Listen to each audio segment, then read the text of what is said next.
Hey everyone, Mike McClelland here with BassResource, and we're going to talk a little fall cranking today. And in my opinion, the fall is one of those times of the year that a lot of people, I'm going to say there's a lot of people that just don't look at the fall as being that number one cranking time of the year. And to me, fall cranking is something that I look forward to every year, especially living in the part of the country that I live in.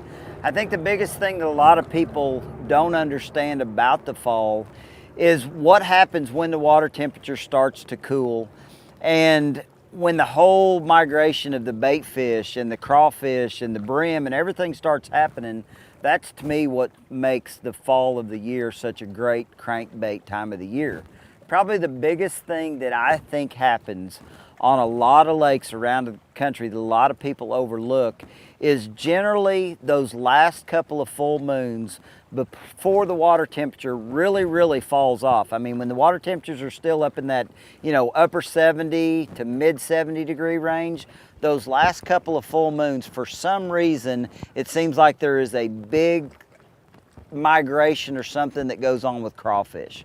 And to me, a lot of my fall cranking is based around crawfish, especially early in the fall. And that's when I'm gonna employ baits like my Spro rock crawler. And generally in the fall, I'm pretty much gonna use all four versions of the Spro rock crawler. I'm gonna use the RK50. I'm gonna use the MD55. I'm gonna use the DD50, and I'm gonna use the original RK55. And the reason for that is it's all dependent about the type of lake that I'm fishing, and what depth the fish are in, and really what size forage the fish are feeding on. So when I start talking about fall cranking, one of the first things that I'm going to focus on is that crawfish migration, or that state that crawfish go through. And generally, I'm thinking in my mind, the fish are coming out of their summer haunts.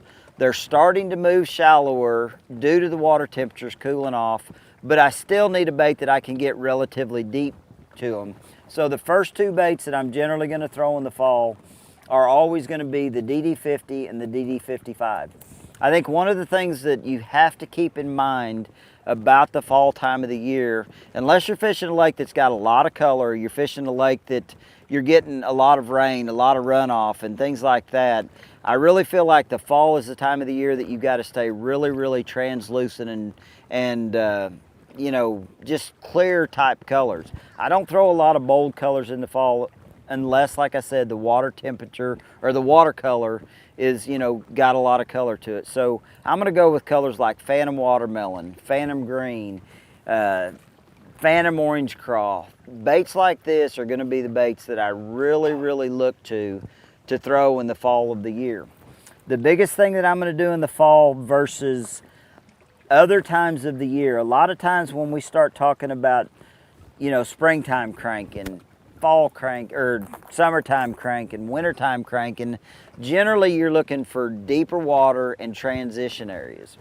There's something about the fall that it seems like those fish really migrate to flatter type water. I'm fishing a lot of gravel points, a lot of sand points, a lot of flatter type water, and the focus is still on transitions. I want to fish a flat gravel point that's got deeper water close, or I want to fish a flat gravel point or a sand point that maybe has a rock transition somewhere close. A lot of times brush and laydowns become really key in the fall too.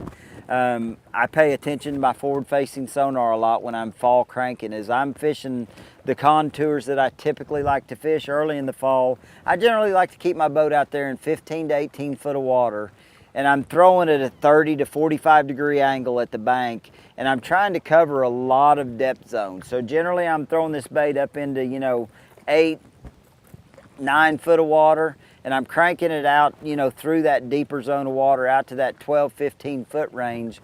And a lot of times those fish will really move around a lot in the fall. So you really can't focus on a specific depth, but you want to cover a lot of different depths when you're fishing a bait in the fall. So those are the two baits, the DD50 and the 55 are probably the first two early in the fall that I'm going to turn to.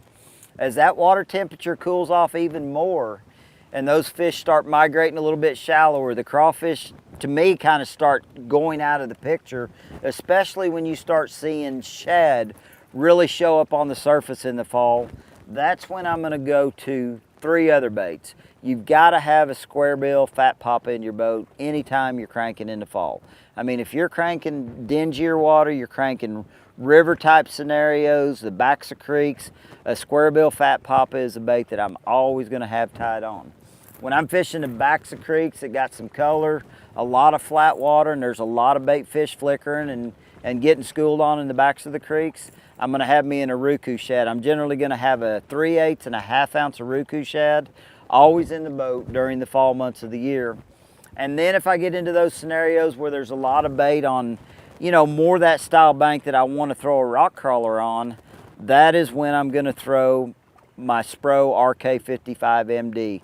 Probably the fall of the year is when I employ that 55 MD more so than any other time of the year. I'll throw it this spring somewhat, but generally the fall is usually when I'm going to throw the MD55. And generally it's going to be shad colored more often than not. There's just something about the fall of the year, the later you get and the shallower those fish get, it seems like they really get on the shad. And that's when I'm going to really push to throw that MD. When it comes to, you know, thinking about the rods and the reels and the selection, it's really pretty simple throughout the year. I mean, anytime I'm throwing a Spro rock crawler, I'm generally always going to be throwing it on a Falcon 7-foot medium action 417 cranker in one of the series. You've got the Buku series, you've got the Kara series, the Expert series.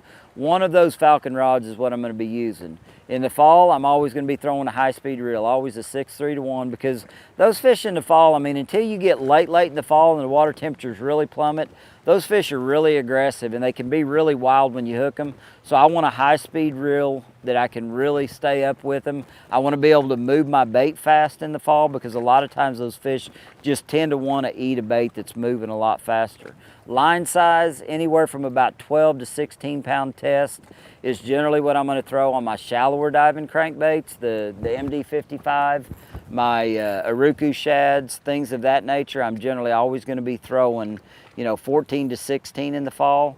But when I'm throwing my other crankbaits, the RK55 and the 55 or the 50DD, I'm still looking at that 10 to 12, occasionally 14 pound test line, still throwing it on that 7-foot Falcon medium action cranking rod. And that's the big thing about fall. Remember, flatter water typically is more effective in the fall of the year, but you still want to keep the transitions in mind. It might be those transitions that you caught fish on in the spring or the winter, you're just fishing the adjacent flatter gravel, flatter sand, flatter style banks around those transitional areas, because that's eventually where those fish are going to migrate back to once you get into the late fall and the winter months of the year. So hope what we've talked about today helps you take a different look at your fall time cranking.